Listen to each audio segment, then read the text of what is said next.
الحمد لله رب العالمين والصلاة والسلام على سيد الأنبياء والمرسلين وعلى آله وأصحابه وأزواجه وذرياته ومن تبعهم بإحسان إلى يوم الدين. أعوذ بالله من الشيطان الرجيم. بسم الله الرحمن الرحيم. قد أفلح المؤمنون الذين هم في صلاتهم خاشعون والذين هم عن اللغو معرضون. وقال النبي صلى الله عليه وسلم: نعمتان مغبون فيهما كثير من الناس الصحة والفراغ. صدق الله العظيم وصدق رسوله النبي الكريم ونحن على ذلك لمن الشاهدين والشاكرين والحمد للہ رب العالمین. میرے محترم دینی بھائیوں، قرآن کریم کی جو آیت آپ کے سامنے تلاوت کی وہ 18ویں پارے کی ابتدائی آیت ہے، جس میں اللہ تبارک و تعالیٰ نے ایمان والوں کی چند صفات بیان فرمائی. چنانچہ پہلی صفت ایمان والوں کی بیان فرمائی کہ وہ ایمان والے کامیاب ہو گئے الذین هم فی صلاتهم خاشعون، جو اپنی نمازوں میں خشوع اور خضوع پیدا کرتے ہیں، بڑی دھیان کے ساتھ اللہ کی طرف متوجہ ہو کر، جیسا رسول اللہ صلی اللہ علیہ وسلم نے نماز پڑھنے کو کہا ہے اسی طریقے سے وہ نماز ادا کرتے ہیں. 2 جمعہ پہلے ہم نے اس پر گفتگو کر لی. اب ایمان والوں کی دوسری صفت اللہ ارشاد فرماتے ہیں والذین هم عن اللغو معرضون. ایمان والے وہ ہیں جو لغو باتوں سے، لغو کاموں سے دور رہتے ہیں، اعراض کرتے ہیں، اپنے آپ کو پیچھے رکھتے ہیں. لغو اس بیکار کام کو کہتے ہیں جس میں نہ کوئی دینی فائدہ ہو نہ کوئی دنیاوی فائدہ ہو. انسان سوچے کہ میں کوئی کام کرتا ہوں، اگر اس میں میرا کوئی دینی فائدہ ہے، نور اللہ نور سبحان اللہ، بہت اچھی بات ہے کہ دین کے فائدے کے کام کر رہا ہے. اور اگر کوئی ایسا کام کرتا ہے کہ اس میں اس کا کوئی دنیاوی فائدہ ہے، اس کی باڈی کی ورزش ہوتی ہے، مائنڈ فریش ہوتا ہے، اگر دنیاوی فائدے کا کوئی کام کرتا ہے تب بھی ٹھیک ہے، اچھی بات ہے. لیکن کوئی ایسا کام کرتا ہے کہ نہ اس میں اس کا کوئی دینی فائدہ ہے نہ دنیاوی فائدہ، تو ایسے کام کو لغو اور بیکار کام کہتے ہیں. ایمان والوں کی صفت یہ نہیں ہے کہ وہ لغو اور بیکار کاموں میں اپنے آپ کو مشغول رکھیں. ایمان والے تو وہ ہے، اللہ فرماتے ہیں والذین هم عن اللغو معرضون. ایمان والے بندے وہ ہیں جو لغو اور بیکار کاموں سے اپنے آپ کو دور رکھتے ہیں. یہ ایمان والوں کی دوسری صفت بیان کی گئی. رسول پاک صلی اللہ علیہ وسلم نے حدیث میں ارشاد فرمایا نعمتان مغبون فیہما کثیر من الناس الصحة والفراغ. 2 نعمتیں ایسی ہیں کہ اکثر لوگ اس میں توجہ ہی نہیں دیتے. اللہ کی بڑی 2 نعمتیں ہیں لیکن اس کی قدر نہیں کرتے. اکثر لوگ مغبون فیہما کثیر من الناس، دھوکے پہ پڑے ہوئے، اپنے ہی چیز کا دھوکے کے ساتھ سودا کر رہے. 2 نعمتیں ایسی کہ ان نعمتیں اللہ نے دی ہے، بن مانگے دی ہے، پھر بھی اکثر لوگوں کو اس کی قدر نہیں. اور وہ 2 نعمتیں کون سی ہیں؟ الصحة والفراغ. ایک ہے تندرستی، ایک تندرستی اللہ کی نعمت ہے، اور دوسری ہے فراغ یعنی فرصت. انسان کے پاس جب تک تندرستی رہتی ہے اس کی قدر ہی نہیں کرتا. جب بیماری آتی ہے تب تندرستی کی قدر کا پتہ چلتا ہے. جب تندرستی رہتی ہے ہونا تو یہ چاہیے کہ روزانہ اگر 2 رکعت شکرانے کے اگر اللہ کے سامنے پڑھے، اللہ تیرا کرم، تیرا فضل، تیرا احسان ہے. دنیا میں کتنے لوگ اسپتالوں میں پڑے ہوئے، بیماریوں میں مبتلا ہے، تیرا کرم ہے کہ میری حالت ایسی نہیں، میں ٹھیک ٹھاک ہوں، تندرست ہوں. لیکن انسان تندرستی کے ایام میں اس کی قدر ہی نہیں کرتا. جب بیماری آتی ہے تو تندرستی کا احساس ہوتا ہے کہ تندرستی اللہ کی کتنی بڑی نعمت ہے. اور دوسری نعمت فرمائی والفراغ یعنی فرصت. انسان کے پاس جب فرصتی اور فرصت کے ایام ہوتے ہیں، فرصت کا وقت ہوتا ہے، تو اس کی قدر نہیں کرتا، ادھر ادھر کے کاموں میں اس کو ضائع کر دیتا ہے. لیکن جب بیزی لائف شروع ہوتی، بہت زیادہ بیزی ہو جاتا ہے کام کاج وغیرہ کے اندر، تب وہ چاہتا ہے کہ وقت سے پہلے مسجد میں پہنچے، 4 رکعت سنت بھی پڑھے، جمعہ کے دن 12 رکعت نہیں 14 رکعت جمعہ کے دن وہ پڑھے. چاہتا بھی ہے لیکن کر نہیں سکتا. اس وقت تو اس کو پتا چلتا ہے کہ میرے پاس جب فرصت کے ایام تھے میں نے اللہ کی کوئی عبادت نہیں کی، مجھے فرصت کے ایام کو اللہ کی فرمانبرداری میں گزارنا چاہیے تھا، میں نے نہیں گزارا. آج وہ وقت آیا کہ ہر طرف سے مجھے تمام کاموں نے گھیر لیا ہے، چاہنے کے باوجود وقت پر مسجد میں نماز نہیں پڑھ پاتا. اسی کو رسول اللہ صلی اللہ علیہ وسلم نے ارشاد فرمایا نعمتان مغبون فیہما کثیر من الناس الصحت والفراغ. 2 نعمتیں ایسی ہیں کہ اکثر لوگ اس پہ بے توجہی کرتے ہیں، اور وہ ایک ہے تندرستی اور دوسری ہے فرصتی کے ایام. لہذا میرے بھائیوں، ایمان والوں کی صفت قرآن مقدس میں اللہ نے ارشاد فرمائی والذین هم عن اللغو معرضون. ایمان والے بندے وہ ہیں جو لغو باتوں سے، لغو کاموں سے، بیکار کے کاموں سے اپنے آپ کو دور رکھتے. یہ آیتیں اللہ نے ایمان والوں کے اوپر اتاری. ہم ایمان والے ہیں لیکن ہمارا اکثر طبقہ، ہمارے نوجوانوں کا طبقہ، بڑے بوڑھوں کا طبقہ، اکثر طبقہ ایسا ہے کہ بیکار اور لغو کے کاموں کے اندر اپنے آپ کو مبتلا کر کے رکھا. کبھی کبھی اپنے گریبان میں منہ ڈال کے اکیلے بیٹھے ہو تو اپنی ذات کے اوپر غور و فکر کر کے انسان سوچے، صبح اٹھنے سے لے کر شام کو سونے تک میری جو پوری روٹین لائف ہے، میرے جو پورا دن گزرتا ہے، میں یہ دن کیسے گزارتا ہوں؟ کیا میں کوئی ایسے کام کرتا ہوں کہ جس میں میرے دینی یا دنیاوی فائدہ ہو؟ ٹھیک ہے اگر ایسا ہے تو. یا پھر میرا زیادہ تر وقت بیکار کے کاموں میں گزرتا ہے، نہ جس میں کوئی دینی فائدہ ہے نہ کوئی دنیاوی فائدہ.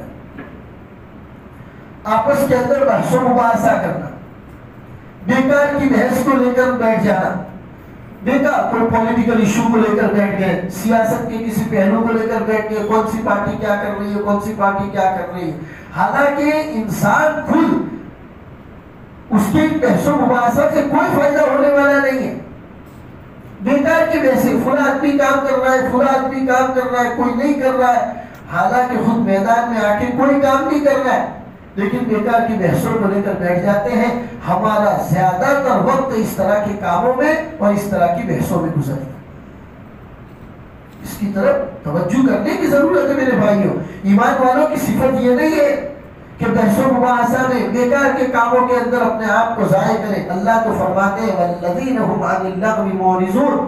ایمان والے بندے وہ ہیں جو لغو اور بیکار کے کاموں سے اپنے آپ کو دور رکھتے. موبائل لے کے بیٹھے شارٹ ویڈیو دیکھنے کے لیے، ایک ویڈیو کے بعد دوسرا ویڈیو، دوسرے کے بعد تیسرا، کرول کرتے رہتے 1 گھنٹہ 1.5 گھنٹہ 2 گھنٹے نکل جاتے ہیں. رات کو 10 ساڑھے 10 بجے لے کر بیٹھے ہیں، 12 بج جاتے ہیں، 12:30 بج جاتے ہیں، ان کو پتہ ہی نہیں ہے. اور 2 گھنٹہ 3 گھنٹہ جن ویڈیو میں گزارا، ان ویڈیو سے ان کو ذرہ برابر کوئی نالج کی چیز تک نہیں ملتی. بس صرف ذہنی عیاشی ہے، دماغ کی عیاشی ہے. دماغ نے چاہا کہ بیکار کی تصویریں، بیکار کی ویڈیو، اور وہ ویڈیو جو آپ کو گالی گلوچ کی طرف لے جاتا ہے. یوٹیوب کے اندر ہر آدمی آج ویڈیو بنانے کے لیے بیٹھ گیا ہے. اور سب سے بڑی تعجب کی بات آج آپ کو بتاؤں کہ ہندوستان کے اندر وہی یوٹیوبر سب سے زیادہ ٹرینڈ پر ہے جن کی زبانوں کے اندر سب سے زیادہ گالیاں ہیں.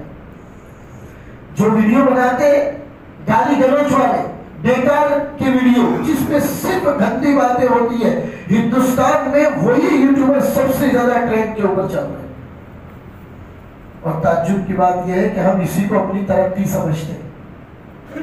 یہ ماتم کرنے کا دل کرتا ہے اپنے آپ کے اوپر. میرے بھائیوں، ماتم کیجیے اپنے آپ کے اوپر. یہ فخر کرنے کی بات نہیں ہے کہ آپ ٹرینڈ کے اوپر چل رہے ہیں، آپ کے اتنے فالوور ہیں. آپ کیا دے رہے ہیں امت کو؟ آپ لوگوں کو کیا دے رہے ہیں؟ کوئی دینی فائدہ، کوئی دنیاوی فائدہ بھی اگر چلو دیتے ہیں جس پہ میں آپ کی باڈی کا کوئی فائدہ ہو، آپ جم جاتے ہیں، آپ کے جسم کو کچھ فائدہ ہوتا ہے، ٹھیک ہے، کوئی دینی فائدہ نہیں، کوئی دنیاوی فائدہ نہیں، بیکار کے کاموں کے اندر اپنے آپ کو ضائع کریں۔ دوستو احباب کی محفلیں سجا کر بیٹھ جاتے ہیں، ایک ٹاپک کے اوپر بحث کرتے رہتے ہیں، آدھا گھنٹہ پون گھنٹہ تک بحث کرتے ہیں، جس میں ذرہ برابر ایمان والے کا کوئی فائدہ نہیں۔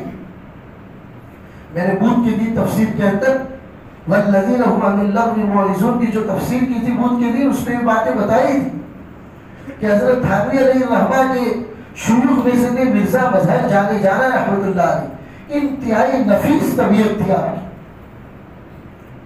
چنانچہ ان کے زمانے میں دو بچے، دو طالب علم حاصل کرنے والے دو بچے بلخ کے علاقے سے دہلی ان کی خدمت کے اندر آئے کہ جاتے ہیں ہندوستان کے بہت بڑے عالم ہیں، ان کے ہاتھ کے اوپر اپنے آپ کو بیعت کریں گے۔ بلخ اس زمانے میں ترکستان کے اندر ہوا کرتا تھا، تو دو بچے ترکستان سے سفر کر کے ہندوستان کے دہلی کی مسجد میں آ رہے مرزا مظہر جانے جانا کے ہاتھ پر بیعت ہونے کے لیے۔ اتفاق سے جب پہنچے تو ظہر کی نماز کا وقت ہو رہا تھا، یہ دونوں بچے مسجد کے حوض کے اوپر وضو کرنے کے لیے بیٹھے۔ یہ دونوں مرزا مظہر جانے جانا کو پہچانتے نہیں تھے، اور مرزا صاحب وہیں پر قریب میں کہیں وضو کر رہے تھے۔ اب یہ دونوں بچے مسجد کے حوض کے اوپر بیٹھ کر وضو کر رہے، اور وضو کے دوران بحث و مباحثہ میں لگ گئے۔ ایک کہہ رہا ہے کہ بھائی یہاں کا حوض بڑا ہے، تو دوسرا کہہ رہا ہے کہ نہیں ہمارے بلخ کی مسجد کا حوض بڑا ہے۔ ایک دہلی کی مسجد کے حوض کے بڑے ہونے کی باتیں کر رہا ہے، دوسرا کہہ رہا ہے کہ نہیں بلخ کی مسجد کا حوض بڑا ہے۔ بس اسی میں بحث کرتے رہے، جیسے کہ آج کل ہوتا ہے وضو خانے کے اندر۔ آپ دیکھیے نل فول چالو ہے، پانی بڑی تیزی سے بہ رہا ہے، آپ دکان کی باتیں بھی کر رہے ہیں، دوست احباب کس کے باتیں بھی کر رہے ہیں، جہاں کہیں گھومنے گئے تھے ان گھومنے کی باتیں بھی وہی وضو خانے کے اندر کر رہے ہیں۔ پانی تیزی کے ساتھ بہتا رہا ہے، اگر ان کے پانی کا حساب لگایا جائے تو 4 سے 5 لیٹر پانی کے اندر یہ لوگ وضو کرتے ہیں۔ نبی پاک صلی اللہ علیہ وسلم کا وضو 1 لیٹر سے کم کے اندر اللہ کے رسول صلی اللہ علیہ وسلم کا وضو ہوا کرتا ہے۔ اسی لیے ہمارے اکابرین جو لوگ بیعت ہوتے ہیں اور ان سے جا کے مشورہ کرتے ہیں کہ زندگی میں احتیاط نہیں ہے، روپیہ پیسہ جیب میں بچتا نہیں ہے، زبان میں احتیاط نہیں ہے، بولنے میں اول فول بک دیتے ہیں، تو ہمیں کیا کرنا چاہیے؟ تو اکابرین سب سے پہلا علاج یہ بتاتا ہے کہ بھائی ٹوٹی کے اوپر یعنی کہ نل کے اوپر وضو کرنے کی بجائے لوٹے میں پانی لے کے وضو کرنا شروع کرو۔ نل کو چھوڑ دو، نل کے اوپر وضو مت کرو، لوٹے میں پانی لو چھوٹے سے، اور اسی لوٹے کے اندر سے تھوڑا تھوڑا پانی اپنے ہاتھ کے اوپر ڈالتے رہو، اس سے ہاتھ دھو پھر منہ دھو۔ آپ دیکھو آدھے لوٹے کے اندر آپ کا وضو بھی ہو جائے گا۔ آہستہ آہستہ آہستہ اس وضو کے احتیاط کرنے کی وجہ سے آپ کی زندگی کے اندر احتیاط شروع ہو جائے، روپیے پیسے کے خرچ میں بھی احتیاط ہوگا، زبان کے استعمال کے اندر بھی آپ کا احتیاط شروع ہو جائے۔ پتا چلا وضو بہت بڑی نعمت ہے، وہ تمام چیزیں سکھانے کے لیے ہم کو بتائی گئی۔ تو یہ دو بچے بلخ کی اس مسجد کے حوض کے اوپر بیٹھ کر بحث کر رہے ہیں۔ ایک کہہ رہا ہے کہ بلخ کی مسجد کا حوض بڑا ہے، دوسرا کہہ رہا ہے کہ ہمارے یہاں دہلی کی مسجد کا حوض بڑا ہے۔ دونوں کی بحث تو ختم ہوئی نہیں، نماز کھڑی ہو گئی، دونوں نے آ کے نماز شروع کر دی۔ نماز کے بعد جب یہ لوگ مرزا مظہر جانے جانا کی خدمت میں پہنچے اور کہنے لگے کہ حضرت ہم ترکستان سے آپ کے ہاتھ کے اوپر بیعت ہونے کے لیے آئے ہیں، اپنی ذات کی اصلاح کروانا چاہتے ہیں، تو حضرت نے فرمایا کہ بھائی پہلے تمہارے حوض کا مسئلہ حل ہوا کہ نہیں ہوا؟ ترکستان سے میرے ہاتھ پر بیعت ہونے کے لیے آئے تھے، لیکن میں نے تو دیکھا کہ تم دونوں حوض کے اوپر بیٹھ کر بحث کر رہے، ایک کہہ رہا ہے بلخ کا حوض بڑا ہے، دوسرا کہہ رہا ہے دہلی کا حوض بڑا ہے، تو آپ کا یہ مسئلہ حل ہوا کہ نہیں ہوا؟ ایک کام کرو، بیعت بعد میں ہوگا، پہلے اس مسجد کا حوض ناپو، پھر واپس بلخ جاؤ، ترکستان جاؤ اور وہاں کی مسجد کا حوض ناپو، سیٹسفائیڈ جب ہو جاؤ، اطمینان آپ کو ہو جائے، پھر واپس آنا، پھر میرے ہاتھ کے اوپر بیعت کرے۔ مجھے پتا چلا کہ تم لوگ بیعت ہونے والے لوگوں میں سے نہیں ہو، تم لوگ تو بیکار کی کاموں میں بحث کر رہے ہو، پھر مان لو اگر آپ کو پتہ بھی چل جاتا ہے کہ بلخ کی مسجد کا حوض بڑا تھا، یہاں کی مسجد کا حوض چھوٹا ہے، یا یہاں کا بڑا ہے وہاں کا حوض چھوٹا ہے، تو اس سے آپ کون سا چاند تارا توڑ لانے والے تھے؟ آپ کا کوئی دین کا یا دنیاوی فائدہ تو اس کے اندر تھا نہیں، جنت کا داخلہ تو اس کے اوپر موقوف تھا نہیں، پھر اس طرح کی بحث کرنے کی کیا ضرورت ہے؟ دوسری آپ لوگوں کی برائی یہ ہے کہ بغیر تحقیق کے، بغیر کسی چیز کی جانکاری کے آپ لوگ بحث کر رہے ہیں۔ آپ کو معلوم ہی نہیں، یہاں کے حوض کی پیمائش معلوم نہیں ہے، وہاں کے حوض کی پیمائش معلوم نہیں ہے۔ اگر معلوم ہوتا اور بحث کرتے تو سمجھ میں آتا، بغیر کسی چیز کی جانکاری کے آپ لوگ بحث کر رہے ہیں۔ اور فرمایا کہ ایمان والے بندے وہ ہوتے ہیں جو لغو کے کاموں سے اپنے آپ کو دور رکھتے ہیں۔ یا آپ لوگ جو بحث کر رہے ہو بیکار کی باتوں کی بحث ہے۔ یاد میرے بھائیو، ایمان والوں کی دوسری صفت قرآن مقدس کے اندر یہ بیان کی گئی ہے، وَالَّذِينَ هُمْ عَنِ اللَّغْوِ مُعْرِضُونَ، جو لوگ بیکار کے کاموں سے اپنے آپ کو دور رکھتے ہیں وہ ایمان والے۔ دوسرا واقعہ امام ابو حنیفہ رحمۃ اللہ علیہ کا لکھا ہے، ایک آدمی این دوپہر کے وقت حضرت کھانا کھا کے اپنے گھر کے اندر قیلولہ کرنے کے لیے تھوڑا سونے کے لیے جا رہے تھے، اسی وقت دروازے کے اوپر آئے، دروازہ کھٹکھٹایا اور کہتا ہے حضرت مجھے آپ سے مسئلہ پوچھنا ہے۔ امام ابو حنیفہ نے فرمایا وہ تو کیا پوچھنا چاہتے ہو؟ کہا کہ میں جب اپنی دکان سے گھر جاتا ہوں تو راستے میں نہر پڑتی ہے، اس نہر کے اندر میں روزانہ غسل کرتا ہوں، نہاتا ہوں۔ مسئلہ یہ معلوم کرنا ہے کہ جب میں نہر کے اندر نہانے کے لیے جاؤں تو میرا منہ پورب کی طرف ہونا چاہیے یا پچھم کی طرف ہونا چاہیے، قبلے کی طرف ہونا چاہیے یا قبلے کی طرف نہیں ہونا چاہیے؟ امام ابو حنیفہ نے فرمایا بھائی تیرا منہ تیرے کپڑوں کی طرف ہونا چاہیے، کوئی لے کے بھاگ نہ جائے۔ نہانے کے لیے تو ندی میں جا رہا ہے، نہر میں جا رہا ہے، اور یہاں خواہ مخواہ کا مسئلہ پوچھ رہا ہے کہ پورب کی طرف ہونا چاہیے کہ پچھم کی طرف میرا منہ ہونا چاہیے۔ شریعت اللہ نے آسان بنائی ہے، کیوں خواہ مخواہ کے سوالات کر کے اپنے آپ کے اوپر پریشانیاں ڈالتے؟ آپ کو بتا دوں کہ جس زمانے میں حج کی فرضیت نازل ہوئی مدینہ المنورہ میں، اللہ نے مسلمانوں کے اوپر حج کو فرض قرار دیا۔ رسول پاک صلی اللہ علیہ وسلم مسجد نبوی میں صحابہ کو بیٹھ کر بتا رہے کہ اب سے اللہ نے ہمارے اوپر حج فرض کیا ہے۔ ایک صحابی کھڑے ہوئے اور کھڑے ہو کر کہنے لگے افی کل عام یا رسول اللہ، اے رسول اللہ کیا حج ہر سال فرض ہے؟ اللہ کے رسول نے ان کی بات کا کوئی جواب نہیں دیا، حضور نے اپنی بات جاری رکھی۔ وہ صحابی وہاں سے کھڑے ہو کر سامنے آ گئے اور حضور نے جب دوسری مرتبہ حج کی فرضیت کا تذکرہ کیا تو وہ دوبارہ کھڑے ہو کے کہہ رہے افی کل عام یا رسول اللہ، اے رسول اللہ کیا حج ہر سال فرض ہے؟ حضور نے کچھ جواب نہیں دیا۔ تیسری مرتبہ وہ بالکل سامنے آ کے سوال کرنے لگے۔ اللہ کے رسول صلی اللہ علیہ وسلم نے سخت ناراضگی کا اظہار فرمایا اور فرمایا اللہ نے جب حج کو فرض قرار دیا ہے، خواہ مخواہ کے سوالات کر کے اپنے آپ کے اوپر کیوں پریشانیاں ڈالتے ہو؟ اگر میں ہاں بول دیتا تو حج تمہارے اوپر ہر سال فرض ہو جاتا اور امت مسلمہ پریشانی کے اندر مبتلا ہو جاتا۔ شاید صحابہ کو اس زمانے میں احساس نہ ہو، ہمیں تو زیادہ احساس ہوگا بھائی کہ کتنے سال سے حج کا فارم بھرتے ہیں تب جا کے ایک مرتبہ نمبر لگتا ہے آدمی کا۔ اگر ہر سال حج کرنا فرض ہوتا تو کتنی پریشانی آ جاتی۔ رسول پاک صلی اللہ علیہ وسلم نے فرمایا بیجا سوالات کر کے اپنے آپ کو پریشانی کے اندر مبتلا مت کرو۔ پہلے پارے کی آپ تلاوت کرتے ہیں، پہلے پارا جہاں آدھا ہوتا ہے وہاں پر بنی اسرائیل کا ایک تذکرہ ہے، قَالُوا ادْعُ لَنَا رَبَّكَ يُبَيِّن لَنَا مَا هِيَ۔ بنی اسرائیل میں ایک آدمی کا مرڈر ہو گیا، قتل ہو گیا۔ یہ لوگ حضرت موسیٰ علیہ السلام کے پاس آئے اور کہنے لگے اللہ سے جا کے پوچھئے کہ ہمارے اس آدمی کو مارا کس نے؟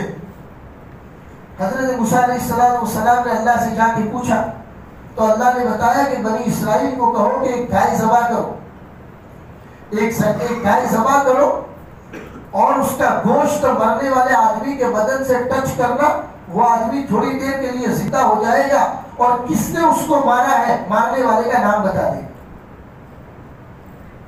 اب ان کو کرنا ہی چاہیے تھا، کوئی بھی گائے ذبح کر لیتے، لیکن اوپر سے سوال کر رہے ہیں۔ حضرت موسیٰ علیہ السلام سے کہہ رہے کہ آپ اللہ سے جا کے پوچھ کے آئیے کہ اس گائے کا کلر کیسا ہونا چاہیے۔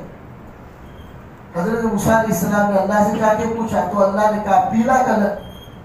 کہہ رہے دوبارہ اللہ سے پوچھ کے آئیے کہ وہ گائے نر ہونی چاہیے مادہ ہونی چاہیے، یعنی گائے ہونی چاہیے بیل ہونا چاہیے، کیونکہ عربی میں بقرۃ کا لفظ بولا جاتا ہے، یہ نر اور مادہ دونوں کے لیے بولا جاتا ہے۔ تو کہا کنفرم کر کے آئیے کہ وہ نر ہونا چاہیے مادہ۔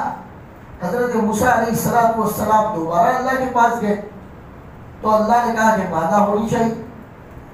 پھر جا کے کہہ رہے کہ نہیں موسیٰ، اللہ سے اور جا کے پوچھ کے آئیے وہ گائے کیسی ہونی چاہیے، اس نے کھیت میں کام کیا ہو کہ نہ کیا ہو۔ یعنی اس طریقے سے بار بار سوالات کرتے رہے اور اپنے ہی سوالات کی جال میں پھنستے رہے۔ بالآخر ایسی گائے اللہ تبارک و تعالیٰ نے ان کے سامنے پیش کی کہ پورے کے پورے علاقے کے اندر گھومے لیکن کہیں پر ان کو گائے نہیں ملی، اور ایک جگہ پر ایک یتیم بچے کے پاس وہ گائے ملی، اور اس کے پاس جب لینے کے لیے گئے بچے نے گائے دینے سے منع کر دیا کہ میں اپنی گائے نہیں بیچوں۔ ان لوگوں نے بڑی منت سماجت کی تو بچے نے کہا میری گائے کے وزن کے برابر سونا چاندی ہیرے جواہرات وزن کر کے مجھے دو، تب جا کے میں اپنی گائے بیچوں گا۔ بنی اسرائیل کو اپنے عورتوں کے زیورات لا کے اس کو دینے پڑے، تب جا کے اس نے گائے بیچی اور پھر ان کا کام ہوا۔ اللہ تبارک و تعالیٰ نے پورا قصہ بیان کرنے کے بعد فرمایا مجھے تو لگتا تھا کہ یہ لوگ گائے ذبح ہی نہیں کر پائے، سوالات کر کے اپنے آپ کو پریشانی کے اندر مبتلا کرتے۔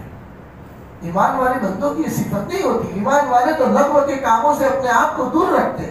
ہم لوگ بحث و مباحثہ کے اندر اپنا وقت ضائع کر لیتے، اور بحث و مباحثہ کبھی ہمارا پٹری سے ہٹ جاتا ہے، فلاں آدمی کی غیبت، فلاں آدمی کی غیبتوں میں چلے جاتے ہیں، اپنی دنیا تو خراب کرتے ہی کرتے ہیں، اپنی آخرت بھی خراب کر لیتے ہیں۔ کسی آدمی کا اپنی محفل کے اندر برائی کے ساتھ کوئی تذکرہ کرنا یہ کتنی بڑی غیبت ہے میرے بھائیوں۔ حضرت سفیان ثوری رحمۃ اللہ علیہ بہت بڑے اللہ کے ولی گزرے ہیں، وہ بیان فرماتے ہیں کہ ایک مرتبہ میں مسجد میں پہنچا، ایک آدمی رو رو کر دعا کر رہا تھا، میں نے کسی کے سامنے نہیں کھلی اپنے دل میں یہ کہا کہ یہ آدمی تو ریاکار ہے، دکھانے کے لیے رو رو کر دعا کر رہا ہے تاکہ لوگ اس کو کہے کہ یہ تو بڑا رو رو کر دعا کرنے والا ہے۔ حضرت سفیان ثوری فرماتے ہیں میں نے خالی دل میں اس کے بارے میں ایسا سوچا کہ یہ آدمی تو دکھاوے کے لیے رو رو کر دعا کر رہا ہے، اس کا نقصان مجھے یہ ہوا کہ 2 مہینے تک اللہ تبارک و تعالیٰ نے مجھے تہجد سے محروم کر دیا، ورنہ میری کبھی تہجد نہیں چھوٹتی تھی۔ کسی آدمی کا غلط غیبت کرنے کی وجہ سے اللہ نے 2 مہینے تک مجھے تہجد کی نماز سے محروم کر دیا۔ تو غیبت بہت بری چیز ہے میرے بھائیوں، اور یہ غیبت وغیرہ کی طرف اس وقت آدمی چلا جاتا ہے جب بیکار کی بحثوں میں مبتلا ہو جاتا ہے۔ ایمان والوں کی یہ صفت نہیں ہونی چاہیے۔ حضرت مولانا تقی عثمانی فرماتے ہیں کہ لوگ کبھی کبھی سوالات ایسے کرنے آ جاتے ہیں۔ ایک مرتبہ فرماتے ہیں کہ میں رات کو سونے کے لیے جا رہا ہوں، اپنے بستر کے اوپر پورے دن کا تھکا ہوا، اپنے بستر کے اوپر سونے کے لیے جیسے ہی پہنچا فون کی گھنٹی بجی، فون ریسیو کیا تو سامنے والا آدمی پوچھ رہا ہے کہ حضرت اصحاب کہف کا کتا کالا تھا کہ سفید تھا؟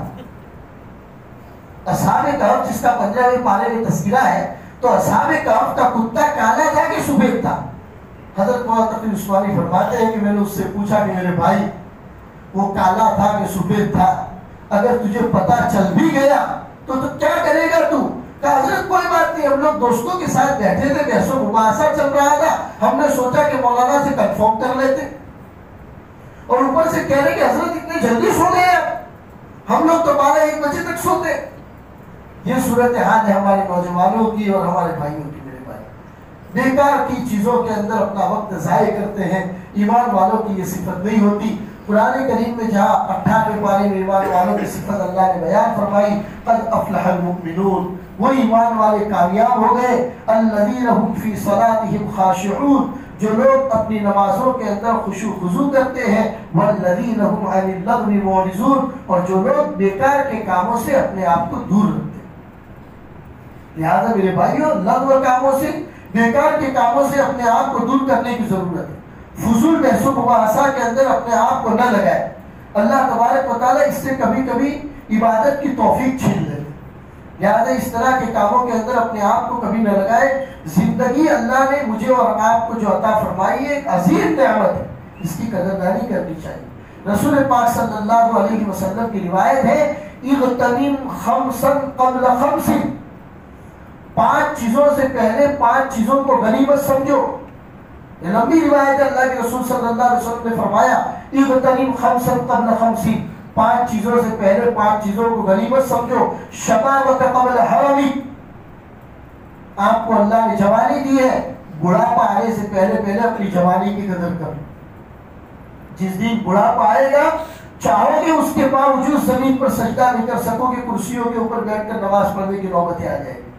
اللہ نے ابھی تندرستی دی ہے, جس طرح چاہتے ہو نماز پڑھ سکتے ہو, جا کر سجدے کے اندر اپنا سر جھکا سکتے ہو, اللہ کے سامنے اللہ سے قریب ہو سکتے ہو. اس لیے کہ بندہ جب زمین کے اوپر سجدہ کرتا ہے تو اللہ کے 2 پیروں کے بیچ میں اللہ کے قدموں میں ہوتا ہے. لہذا شبابک قبل حرمک, بڑھاپا آپ کے اوپر سوار ہو جائے اس سے پہلے اپنی جوانی کی قدر کر لو. یہ نبی پاک صلی اللہ علیہ وسلم کی روایت ہے. دوسری چیز فرمائی صحتک قبل سقمک. بیماری آپ کو آ کر گھیر لے اس سے پہلے اپنی تندرستی کی قدر کرو. جاؤ کبھی کبھی اسپتالوں کے اندر اور بیماروں کی عیادت کیا کرو اور ان بیماروں سے ملو اور پوچھو. وہ بیمار لوگ آپ کو بتائیں گے کئی دن گزر گئے, یہ بستر پر لیٹے ہوئے ہیں, نماز کی توفیق نہیں ہوتی, چاہتے ہیں کہ نماز پڑھے, اشاروں سے بھی نماز پڑھ لیتے ہیں. آپ بڑے تندرست ہو, اللہ نے توفیق دی ہے, ہر وقت 5 وقت نمازوں کے اندر اللہ کے سامنے جا کے سر جھکاتے ہیں. لہذا اللہ نے تندرستی دی ہے تو اس تندرستی کی بیماری آنے سے پہلے اس کی قدردانی کر لو. تیسری چیز فرمائی غناءک قبل فقرک. اللہ نے مالداری دی ہے, کچھ روپیہ پیسہ دیا ہے تو اس کی قدر کرو.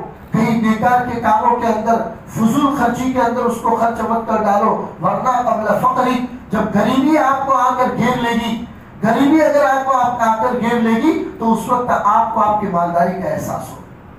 اور غریبی کتنی بری چیز ہے میرے بھائیوں, غریبی کتنی بری چیز ہے. آدمی کو کبھی کبھی یہ کفر تک لے جاتی ہے. کاد الفقر ان یکون کفرا, عربی میں محاورہ مشہور ہے, کاد الفقر ان یکون کفرا.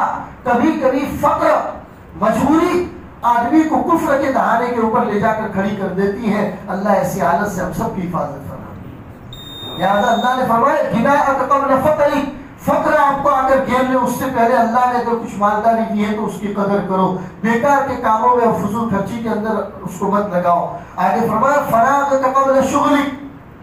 اللہ نے آپ کو تندرستی دی ہے اور اس کے ساتھ ساتھ آپ کو فرصت کے ایام دیے ہیں تو ان فرصت کے ایام کی قدر کر لو قبل اس کے کہ بزی لائف شروع ہو جائے, مشغولی کے دن شروع ہو جائے, اس سے پہلے اس کی قدر کر لو. اور آخری چیز فرمائی وحیاتک قبل موتک. اپنی زندگی کی قدر کر لو موت آنے سے پہلے.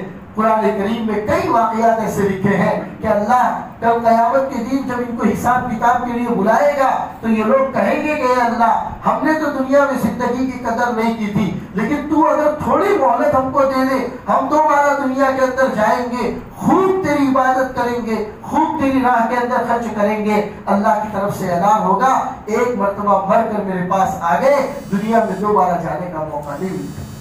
ہم لوگ کبھی دنیا میں زندہ ہیں میرے بھائیوں.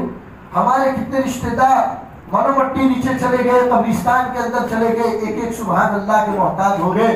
ہم تو ابھی زندہ ہیں, جتنا چاہے عبادت کر کے اپنی آخرت کو سنوار سکتے ہیں. لہذا اس کی قدر کرنی چاہیے. اللہ تبارک و تعالیٰ اس پر ہمیں عمل کرنے کی توفیق عطا فرمائے. جوانی کی حالت میں جب بندہ عبادت کرتا ہے اللہ فرشتوں کو بلا کر کہتے ہیں دیکھو میرا جوان میری عبادت کرنا ہے.